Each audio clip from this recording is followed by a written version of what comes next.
자, 오늘 요엘서 마지막 강해입니다. 6번째로 마쳐지겠는데요. 오늘 내용은 이제 3가지로 구성이 됩니다.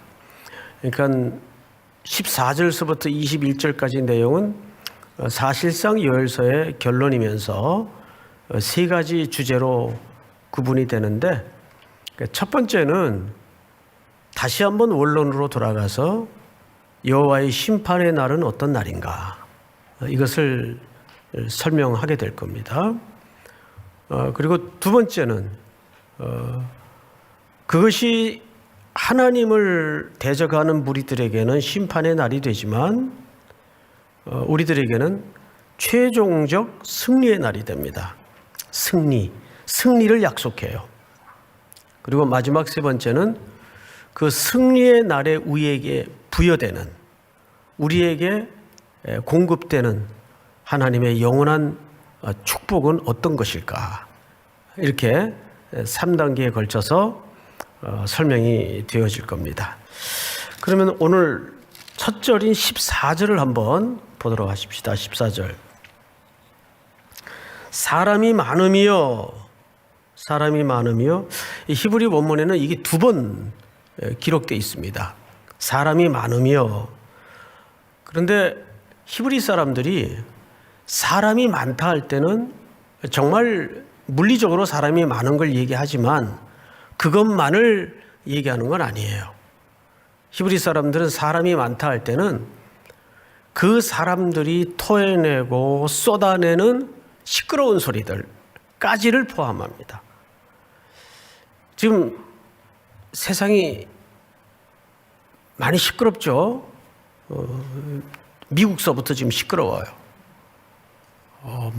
끌어내겠다는 등 별별 헛소문과 아집과 고집이 뒤섞인 소문들이 많이 뉴스를 보는 사람들의 마음을 혼란케 만들고, 또 현실적으로 우리나라 상황을 보면 국정감사를 하긴 했는데 어쩜 그렇게 저마다의 렌즈를 가지고 아집과 고집과 편견으로 백성들을 정신 못 차리게 하는지. 그런데 그거는 들리니까 들을 수밖에 없지만 거기에 집중하지 마시고 이럴 때일수록 하나님의 소리에 우리는 귀를 기울여야 돼요. 사람이 많으며 라는 말은 물리적으로 사람이 많다는 뜻도 되지만 더불어서 이 세상에 가득히 쏟아지는 그런 가짜 뉴스라든지 우리의 가치관을 더럽게 만들고 혼란케 만드는 그러한 것들을 포함한 이야기가 이 표현 속에 담아져 있습니다. 좀 볼까요? 사람이 많으며 심판의 골짜기에 사람이 많으며, 소리가 어디에 가득 메워져 있다는 뜻일까요? 심판의 골짜기. 우리 지난주 이 심판의 골짜기를 무슨 골짜기로 이해했죠? 여호사밧의 골짜기. 자, 기억나십니까? 여호사밧이라는 말은 무슨 뜻이라고요? 하나님이 심판하신다. 그래서 이 골짜기는 하나님을 대적하는 무리들에게는 심판의 골짜기가 되었지만, 역대하 20장을 근거로 우리가 살펴보았었죠. 그러나 하나님을 향하여 믿음을 가지고 신뢰를 가지고 그분을 송축했던 하나님의 백성들에게는 무슨 골짜기가 됐나요? 브라가의 골짜기. 잊었어요?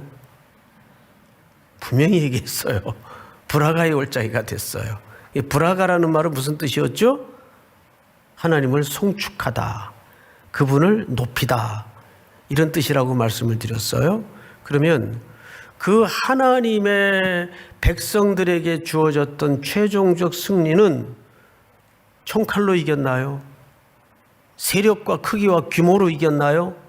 아닙니다.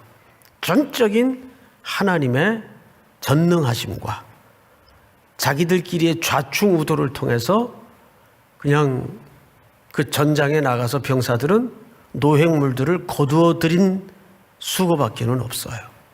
하나님이 하신 전쟁이었죠. 여호사밧이 하나님의 영을 통해 받은 메시지가 뭐였습니까? 이 전쟁은 누구에게 속했다? 하나님께 속한 것이니. 하나님께 속한 것이니. 우리 인생이 그렇단 말이죠. 지난주 메시지에 집중된 요약본입니다. 자, 심판의 골짜기에서 여호와의 날이 가까움이로다. 여호와의 날이 가깝다. 이 말은 사실상 우리 구속받은 백성들의 최종적 승리를 이 언어 속에 담고 있는 거예요. 그러니까 이런 거죠. 요엘서를 쭉 오늘 마무리까지 읽다 보면 요엘서의 뜻밖에도 단순히 그 시대에 일어났던 구원 사건만을 설명하는 것이 아니고 그 시대에 황폐했던 것을 회복하겠다는 약속만이 담아져 있는 것이 아니고 그 샘플에 해당하는 역사적 신뢰, 사건, 과정을 통해서 하나님은 궁극적으로 오고 오는 세대의 그의 백성들에게 어떤 은혜, 어떤 복을 허락하실 건가를 그 안에 담고 있다는 겁니다. 그런 관점에서 우리가 좀 보면 좋을 것 같아요. 마치 그 도토리 안에 큰 상수리 나무가 감추어져 있듯이 이 작은 한 역사의 시점에 벌어졌던 일 속에 거대한 하나님의 플랜과 구속의 마무리가 설명되어 있다는 것을 우리가 볼 수 있을 겁니다. 자, 15절 볼까요? 해와 달이 캄캄하며 별들이 그 빛을 거두도다. 언제 심판의 날이 오면 모든 이 땅의 광명들이 빛을 잃어버리고 그들에게는 캄캄하고 흑암의 날이 될 거예요. 자, 이 샘플을 이미 우리는 어디서 보았죠? 애굽의 430년을 노역에 신음하던 백성들을 건져내실 때 10가지 재앙 중에 무슨 재앙이 있었어요? 온 천지가 흑암이 덮이는 재앙이 있었어요. 기억나실 겁니다. 캄캄함이 임해요. 그래서 먼 홍해를 건너기 직전에 하나님의 백성들을 구원하시기 위한 기적 속에 이미 이 날을 예고로 담고 있었다는 겁니다. 그러니까 하나님의 구속은 어떻게 진행이 되냐면 로봇 팔마라는 분이 이렇게 설명을 했어요. 우리 남자분들은 아실 텐데 총을 쏘면 총이 어떤 물질에 박혀요. 그죠? 몸에 맞았다. 그러면 들어간 자국은 점에 불과해요. 딱 총알 그 반경 크기밖에 안 되는데 뒤로 뚫고 나올 때는 이게 어떻게 되죠? 구멍이 커요. 왜 그래요? 이게 돌기 때문에. 그래서 뒤에는 구멍이 크게 나게 돼 있습니다. 나선형 이라 그러죠.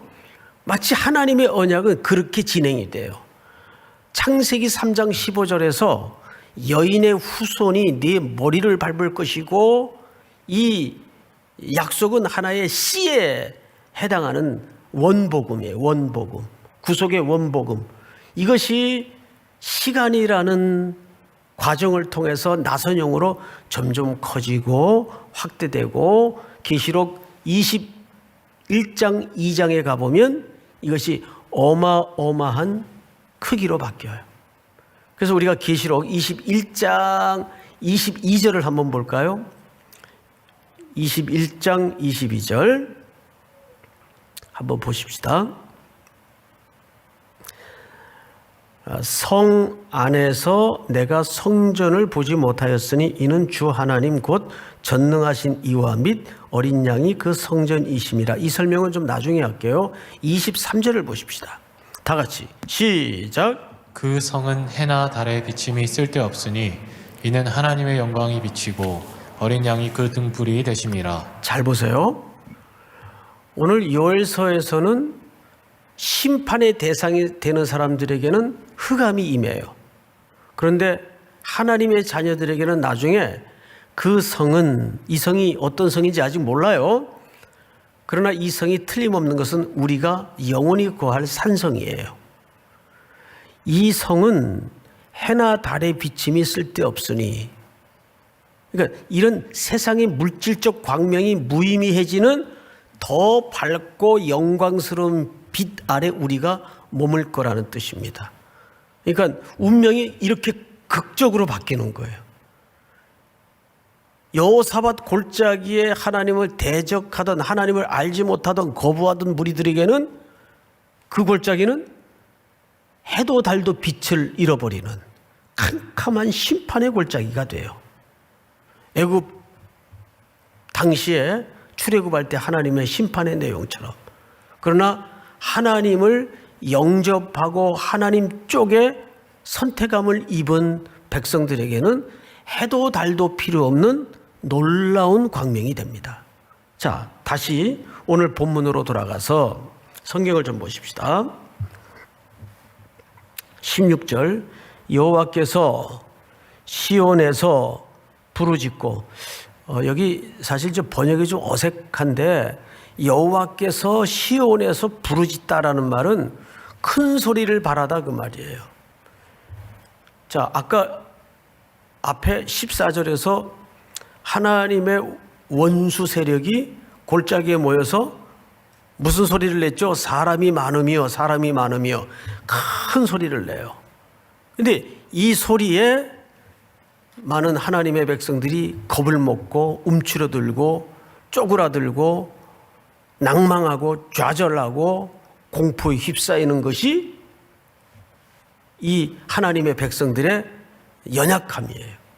그래서 하나님의 말씀 속에는 두려워하지 마라, 염려하지 마라, 이걸 그렇게 강조해요. 365번이나. 왜 365번일까요? 1년이 365일이니까. 그 말은 매일 우리가 염려에 붙들려 있고 근심에 붙들려 있으니까 하나님께서 동시에 매일 걱정하지 마라, 염려하지 마라, 두려워하지 마라. 그 소리를, 그 위협을, 그 공포를 두려워할 수밖에 없는 상황을 덮고도 남은 누구의 소리가 바라고 있다는 거죠. 시온에서 하나님의 소리. 하나님이 큰 소리를 바라시면 천하의 모든 것들도 잠들게 되고 잠잠하게 돼 있어요. 여러분, 그 하나님의 권능과 하나님의 전능하심을 믿습니까? 주 목소리 바라시면 천하의 모든 것들이 잠잠하게 돼 있어요.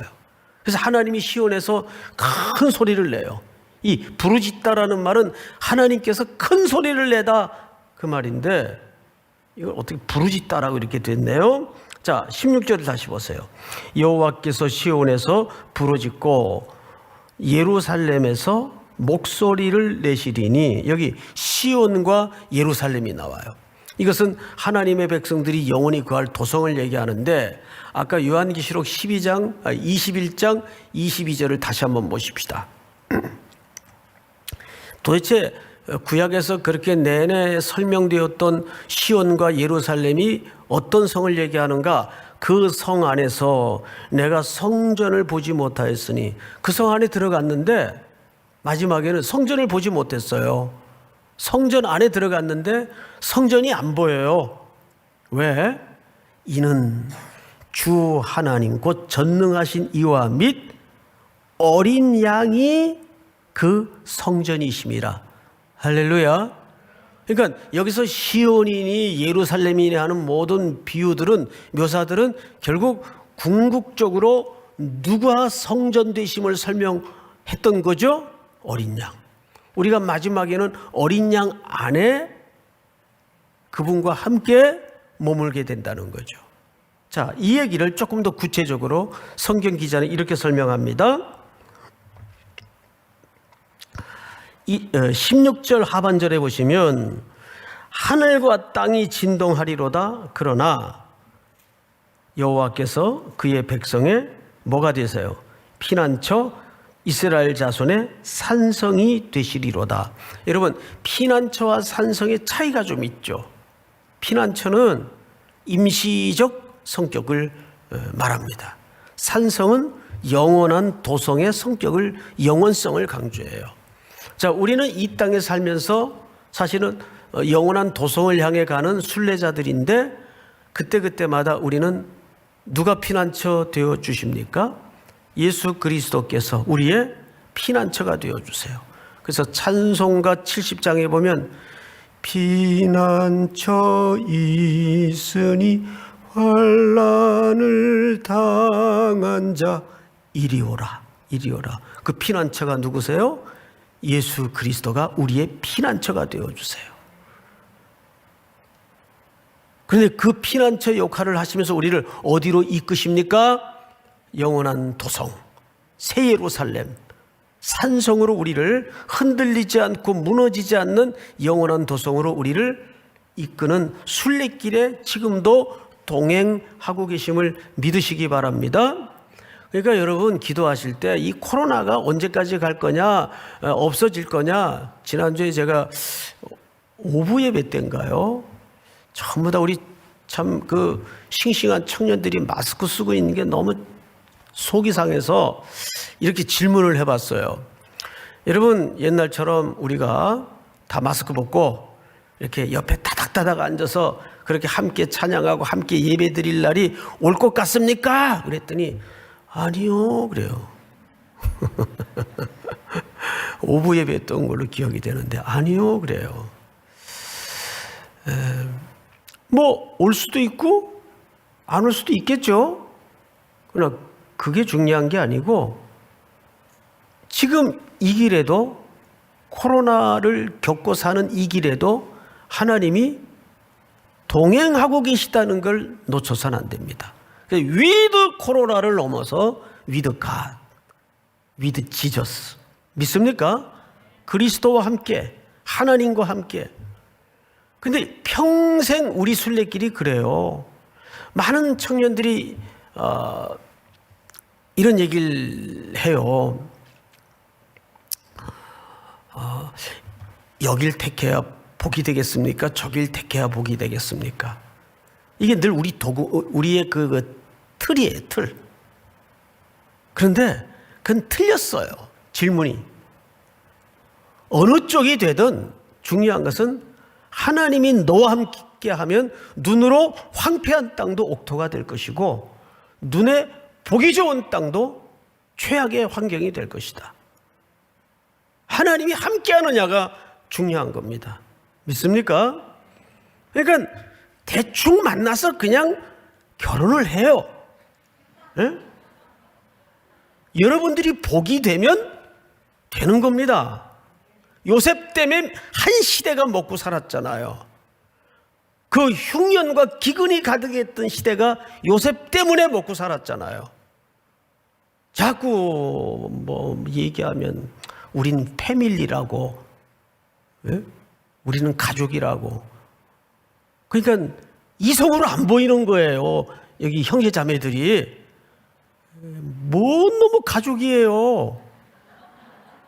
응? 제가 그런 소리를 요즘 많이 들어요. 우리 청년들한테. 여기 좋은 자매들이 이렇게 많은데 우리는 가족입니다. 가족.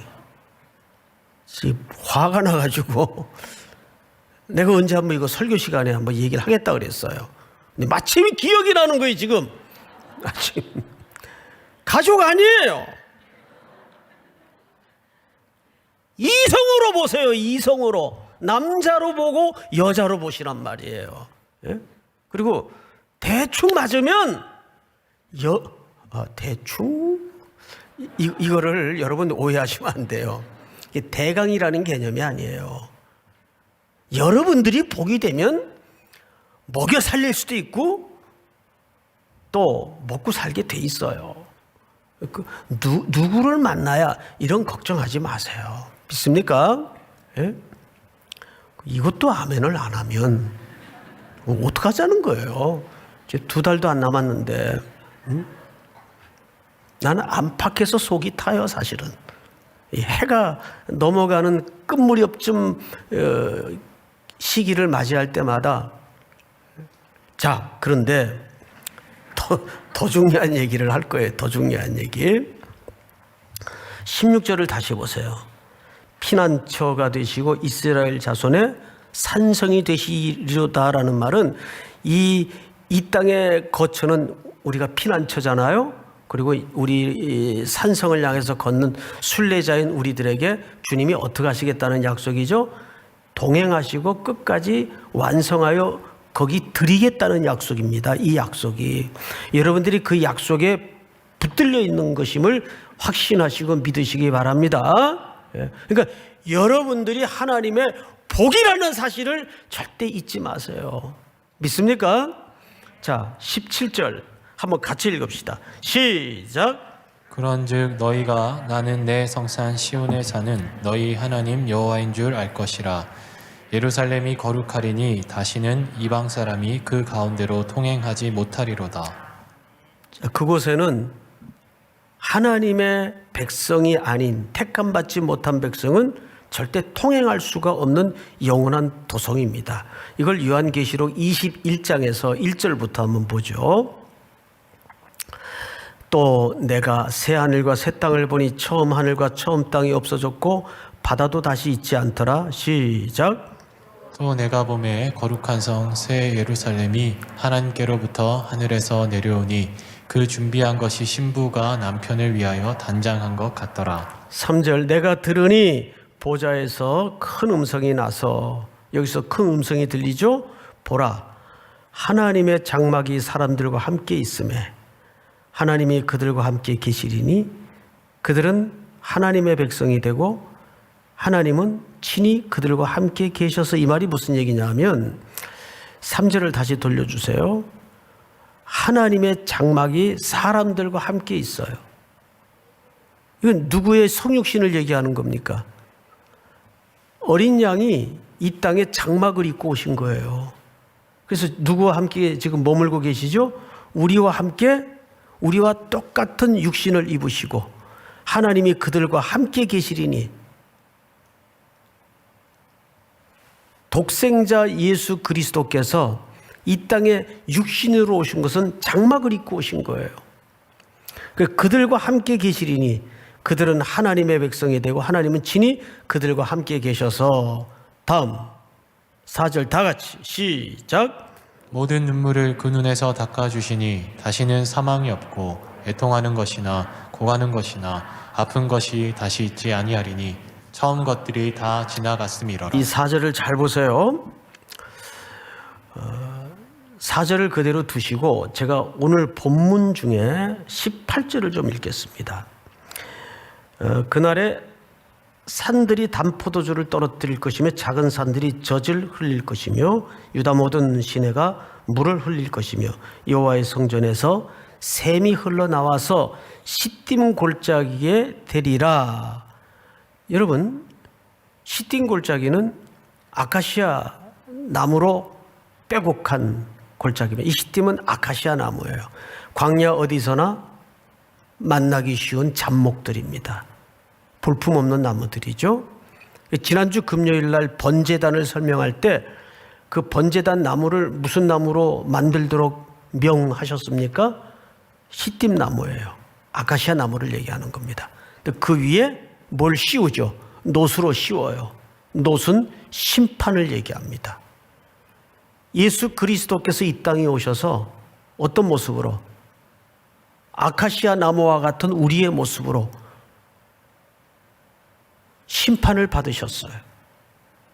내가 받아야 될 심판을 대신 예수 그리스도께서 받으신 사건입니다.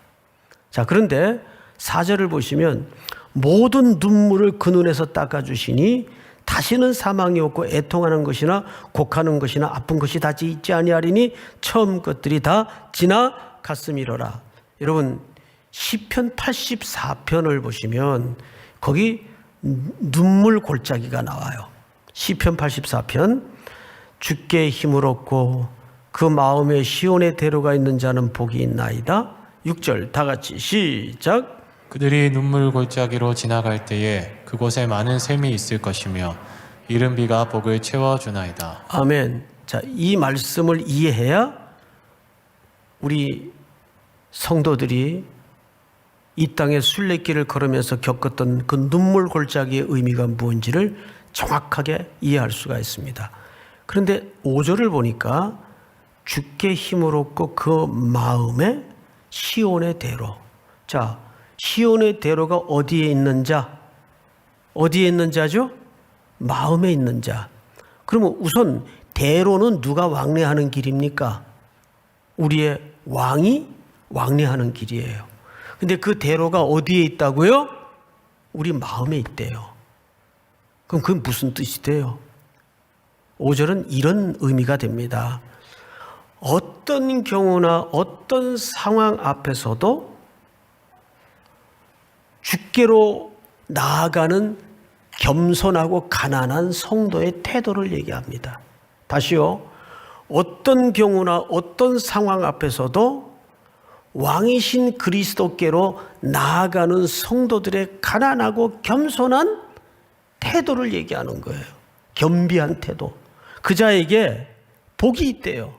그건 아무나 할 수 있는 게 아니라 하나님께로부터 원천의 복을 받은 자만이 그 태도가 가능할 수 있다는 얘기죠. 그런데 그들이 어디로 지날 때, 눈물 골짜기로 지날 때, 자, 여러분, 목자들이 가끔 양들을 눈물 골짜기로, 이 눈물 골짜기는 협곡이고 계곡이고 박하의 골짜기라고도 불리웁니다. 그런데 시편 23편에도 보니까 이 골짜기를 사망의 음침한 골짜기라고 그랬어요. 근데 목자들이 가끔 가다 양떼를 이런 계곡으로 몰고 가요. 거기가 위험한지 몰라서가 아니에요. 주로 양들이 양질의 꼴을 찾고 먹일 수 있는 것이 바로 그런 데 있습니다. 음습하고 습기가 많은 곳에 양질의 꼴들이 있어요. 그래서 목자들이 각오하고 몰고 갑니다. 그러면 양들은 두렵고 무섭고 떨리고 공포스럽죠.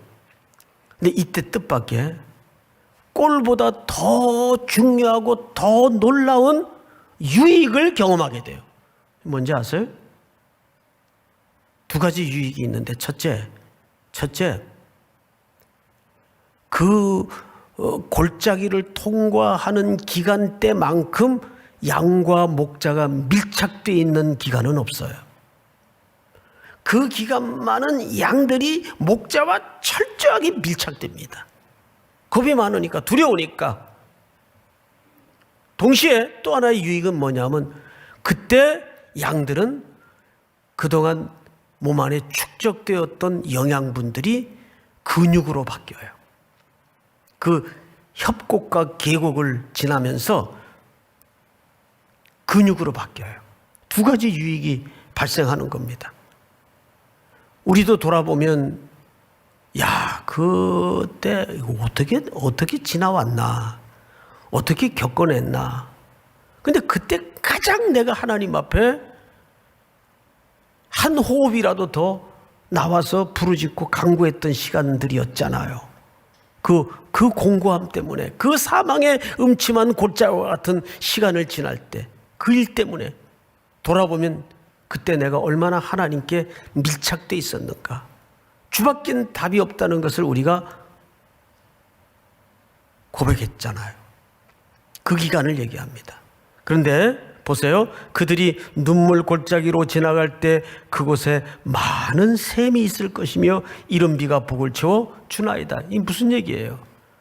그때만큼 하나님께로부터 자비와 은혜와 사랑을 풍성히 경험한 기간이 없게 된다, 그 말이에요. 자, 다시 오늘 본문으로 눈을 돌려서 19절, 아주 중요합니다. 오늘 어쩌면 결론 같은 본문인데 19절을 다 같이 한번 읽겠습니다. 시작. 그러나 애굽은 황무지가 되겠고 에돔은 황무한 들이 되리니 이는 그들이 유다 자손에게 포악을 행하여 무죄한 피를 그 땅에서 흘렸음이니라. 네, 여기 두 족속이 등장을 하죠. 애굽과 에돔이 등장을 해요. 여러분, 애굽은 여기 왜 등장할까요? 이 시대적 시간과는 좀 거리가 있는 나라인데 여기 애굽이 소환되어 등장을 하고 또 에돔이 등장을 해요. 도대체 이 두 종족이 요엘서를 마름하면서 왜 결론 부분에 이렇게 소개가 될까? 그래서 이 두 종족의 의미를 알지 못하면 우리가 제대로 된 결론을 도출할 수가 없죠. 자, 우리 이사야서 30장을 한번 같이 보십시다. 여호와께서 이르시되 패역한 자식들은 화 있을진저 그들이 계교를 베푸나 나로 말미암지 아니하며 맹약을 맺으나 나의 영으로 말미암지 아니하고 죄에 죄를 더하도다. 2절 시작. 그들이 바로의 세력 안에서 스스로 강하려 하며 애굽의 그늘을 피하려 하여 애굽으로 내려갔으되 나의 입에 묻지 아니하였도다. 무슨 얘기냐면 성경에서 애굽이라는 나라는 하나님의 백성인 유다와 이스라엘인들 하나님을 신뢰하지 못하고 의존하고 싶었던 지정학적인 나라예요. 기억나세요?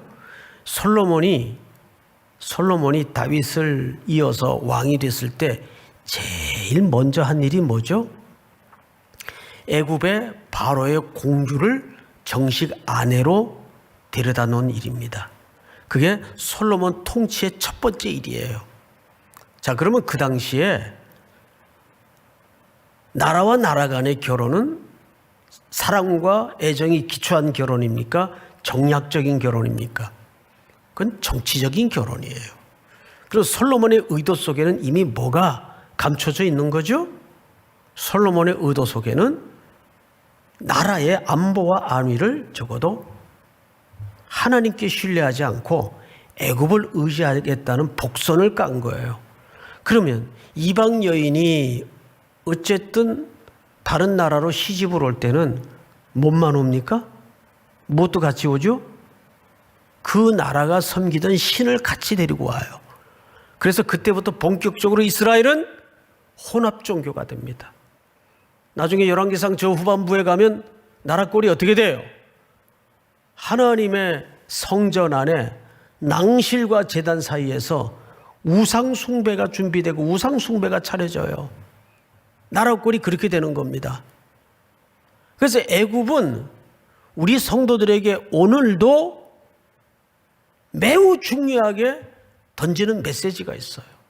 우리도 이 땅에 살면서 자꾸 규모, 크기, 자기가 사회적으로 갖고 있는 백그라운드를 의존해서 통장의 잔고를 의존해서 인생을 든든하다, 아니다를 가늠하는 이런 사고에 얼마나 많이 젖어 있습니까? 그것들이 우리를 안위하고 붙들어주는 게 아니라고요. 그런 사고방식들이 곧 뭐를 의지하는 거예요? 애굽을 의지하는 거예요. 애굽을. 또 에돔은 여기 왜 불려 나옵니까? 에돔은 왜 불려 나오죠? 여러분 창세기를 한번 보십시다. 에서 곧 에돔의 어라. 에돔이 누구의 후손이에요? 에서 누구 형입니까? 에서 누구 형이에요? 야곱의 형 아니에요? 이 둘이 전 성경의 역사를 통해서 중요한 실체적 사건 하나를 남겼죠? 자, 우리 히브리서를 한번 볼까요? 이런 얘기가 있어요. 너희는 너희 하나님 은혜에 이르지 못하는 자가 없도록 하고 또 쓴 뿌리가 나서 괴롭게 하여 많은 사람이 이로 말미암아 더럽게 되지 않게 하며, 다음 절, 음행하는 자 곧 한 그릇 음식을 위하여 장자의 명분을 판 에서와 같이 뭐 하는 자가 없도록, 망령된 자가 없도록. 여기 망령되다라는 말은 뭐 노망이 걸렸다 이런 의미가 아니라, 망령되다라는 말은 자기 영혼을 경홀히 여긴 자란 뜻입니다. 자기 영혼을 경홀히 여긴 자.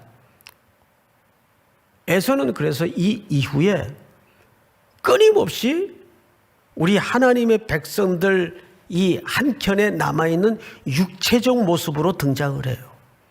여러분, 출애굽기서를 보면 이스라엘 백성들이 홍해를 건너서 광야에 딱 첫 발을 디뎠을 때 제일 먼저 하나님의 군대, 하나님의 백성을 가로막았던 대적이 누굽니까? 누구예요? 아말렉이에요. 아말렉이 누구의 후손입니까? 에서의 후손이에요. 에서. 얼마나 이 아말렉은 뭘 얘기하냐면 구원받은 홍해를 건너 구원받은 백성에게 부딪히는 육의 싸움이에요. 어떤 상대적 개념이 아니라 내 안에 여전히 끈질기게 뿌리를 내리고 남아있는 옛사람의 희미한 그림자예요. 옛사람의 희미한 그림자.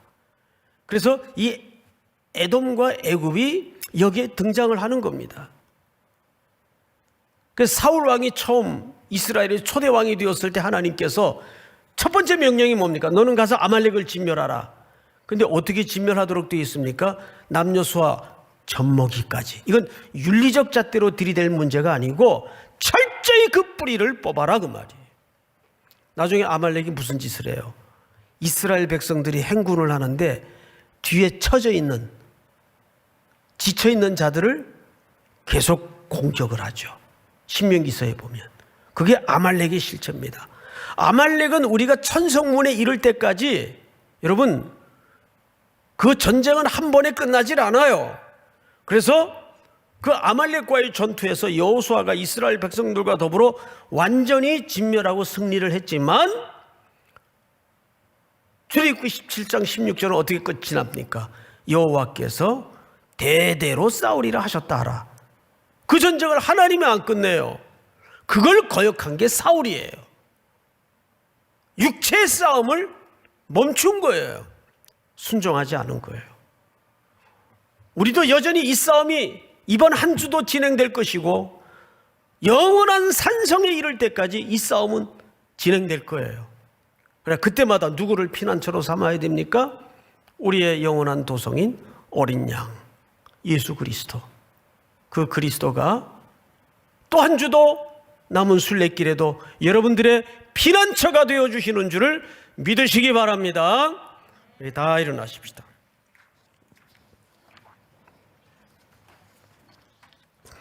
하나님은 너를 만드시는 분,